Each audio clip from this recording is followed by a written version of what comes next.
Blouse cutting का नया तरीका बिगिनर्स के लिए। देखो, ये मैंने डबल फोल्ड में कपड़ा बिछाया है और ब्लाउज की लंबाई मैंने रखनी है 17। तो ये है कपड़ा ही पूरा 17 इंच का है। तो हम इसमें ऐसे कटिंग नहीं करेंगे, हम इसमें दूसरे तरीके से कटिंग करेंगे। हम इसको इस तरीके से कटिंग करेंगे। 17 इंच की लंबाई है तो हम इसको 19 रखेंगे और वहाँ से हमने लगा लिया तीरे का निशान। तीरा मीन्स कंधे का निशान लगाएंगे हम 7 पे लगाने के बाद फिर बगल को हम लगाएंगे 7 पे ही, और फिर बगल की तरफ से एक लाइन ड्रॉ करेंगे और हम उस पर सीने का नाप लगाएंगे, सीना, और उसमें प्लस कर देंगे 2 इंच एक्स्ट्रा मार्जिन साइड से। और यहाँ पर 2 इंच का 1.5 इंच का हमने सेंटर में निशान लगाया। उसके बाद हमने इसमें गोलाई दे दी और 3.25 इंच में मैं इसमें गला रखूँगी। ये पल्ला है हमारा बैक साइड का ब्लाउज का। अभी बैक साइड का कट रहा है, फिर मैं इसको फ्रंट का काटूँगी। और ये गला बिल्कुल छोटा सा है 2 इंच का। और ये बनाएंगे यहाँ से प्लेट। पीछे वाले पल्ले में सिर्फ 2 ही प्लेटें जाती हैं, खड़ी प्लेटें। और अब इसको हम कटिंग करेंगे। हमने स्टार्ट कर दी कटिंग, इसको काटते हुए। फिर इसी जो कटा हुआ हमारा ये है, इसको ही हम फिर और आगे के पल्ले को काटने के लिए इसी को रखेंगे और इसी की नाप से हम कट कर देंगे।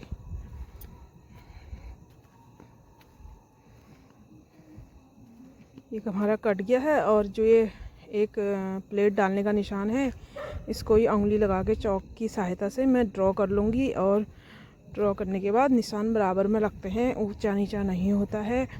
और फिर मैं फ्रंट का काटूँगी कपड़ा। तो ये बैक वाले कपड़े को इसके ऊपर रख के काटूँगी।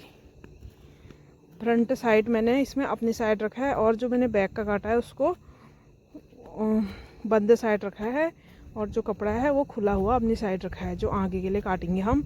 और इसमें हम इसको एडजस्ट करेंगे बिल्कुल कपड़ा बचाते हुए बाजू के लिए भी। ये 1.25 मीटर कपड़ा था मेरा।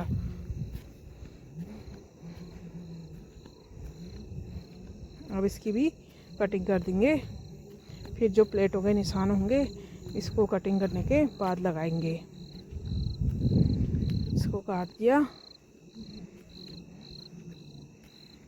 ये कट गया हमारा। आगे वाला पल्ला भी कट चुका है। और फिर बैक वाले पल्ले को हम हटा देंगे और इसमें अब लगाएंगे गले का निशान। 3.25 पर हम इसकी चौड़ाई रखेंगे। और ये गला बिल्कुल छोटा बनाना है। बुजुर्ग महिला का है तो उन्होंने छोटा सा गला मांगा है 5.5 इंच का। 6 साढ़े 6 उनको बड़ा लग रहा था, तो हमने 5.5 इंच का ही गला रखा। अब इसको भी मैं गोलाई देकर काट दूंगी और फिर इसमें बनेंगे प्लेटों के निशान। अब ये प्लेट हमारी सबसे पहले जाएगी, ये वाली प्लेट। ऊपर से हम इसमें 12.5 इंच पे निशान लगा देते हैं और इसको जो खुला वाला हिस्सा है उधर की साइड से आगे की तरफ से 3.5 पर ले लेते हैं। और ऐसे करके हम इसको 2-2 इंच या 2-2.25 इंच का गैप रखते हुए हम 4 चुन्नट का निशान बना देंगे। और इन्हीं निशानों का डॉट पॉइंट को उंगली लगाकर चौक की हेल्प से हम इसको पीछे की साइड भी चौक से डॉट बन जाते हैं और उसको डॉट को ही हम लाइन ड्रॉ कर देंगे और हमारे चुन्नट बनकर तैयार हो गए। अब मैं इसमें बाजू की गोलाई, जैसे मैंने मतलब आगे की साइड जो हमारा आर्म होल होता है वो थोड़ा सा गहरा काटते हैं, तो ये गहरा काट रही हूँ मैं, 0.5 इंच गहरा अंदर की साइड को। उसके बाद ये हमारा कटिंग हो गया। आगे का पल्ला, पीछे का पल्ला, ये तो कट गया। अब बनाऊंगी मैं बाजू की कटिंग करूँगी। अब बाजू है 20 इंच की बाजू बनानी है, तो हम रखेंगे 22 इंच कपड़ा। निशान लगा लेंगे 22 इंच पे। 2 इंच एक्स्ट्रा रखेंगे फोल्ड करने के लिए और कंधे में जो 1/2 इंच दबता है उसके लिए। और अपनी साइड को मैंने इसको एक और फोल्ड कर लिया था, ये डबल फोल्ड था, फिर इसको एक और फोल्ड करा और बगल की साइड को मैंने रखा 3.25 इंच और ऊपर से 2.5 से मैंने इसमें गोलाई कर दी है। और फिर बाजू की गोलाई के लिए, बाजू की गोलाई मुझे कम ही रखनी थी, आप अपनी आवश्यकता के अनुसार इसको घटाया बढ़ा भी सकते हैं। और फिर यहाँ से भी लाइन ड्रॉ कर दिया फीता लगाकर और फिर इसकी मैंने कर दी थी कटिंग। बाजू की भी कटिंग हो गई है। बाजू की कटिंग होने के बाद मैं करूँगी पाइपिंग कटिंग, फिर बनानी मुझे पट्टियाँ भी, और फिर इसमें भी मैं गहरा करूँगी। आगे की साइड 2 ही पल्ले में हमको गहरा कट करना होता है, पीछे का 2 पल्ला नहीं काटते हम गहरा। ये हो जाती हमारे बाजू की गहरी वाली कटिंग। ये हो गई है। अब इसको हम खोल के फिर फीते से इंच टेप की सहायता से दोबारा से हम इसको नाप लगाएंगे। नाप लगाएंगे कि हमने कितने अंदर की तरफ बाजू का कपड़ा कितना अंदर फोल्ड करना है। 20 का आएगा तो हम इसको 20.5 पर निशान लगा के फोल्ड करके मैं इसको रख लेती हूँ सिलाई करने के लिए। उसके बाद मैं बनाऊँगी इसमें पाइपिंग की पट्टी। गले में मैं पाइपिंग बनाऊँगी। पाइपिंग करने के लिए तिरछे में कपड़ा कटिंग करना होता है, तिरछी पट्टी काटनी होती है। अब ये बचा हुआ है कपड़ा, इसको मैं ऐसे फोल्ड कर दूँगी तिरछे में फोल्ड करके 1.5 इंच समथिंग 1.5 इंच की नाप हमने इसकी चौड़ाई रखनी होती है। फिर इसको हम 1.5 इंच की नाप लगाकर हम इसको काट देंगे।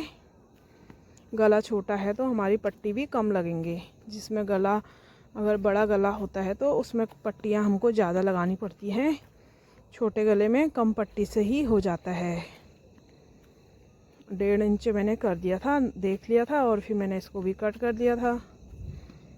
उसके बाद फिर मुझे करनी है काज और बटन की पट्टी। ये बन गई थी मेरी पाइपिंग की पट्टी। देखो ये हो गया पाइपिंग का काम, पट्टी का मतलब कटिंग करने का काम हो गया है। अब बनेगा बटन और काज के लिए पट्टी। ये बचे हुए टुकड़ों में से ही छांटना होता है हमको।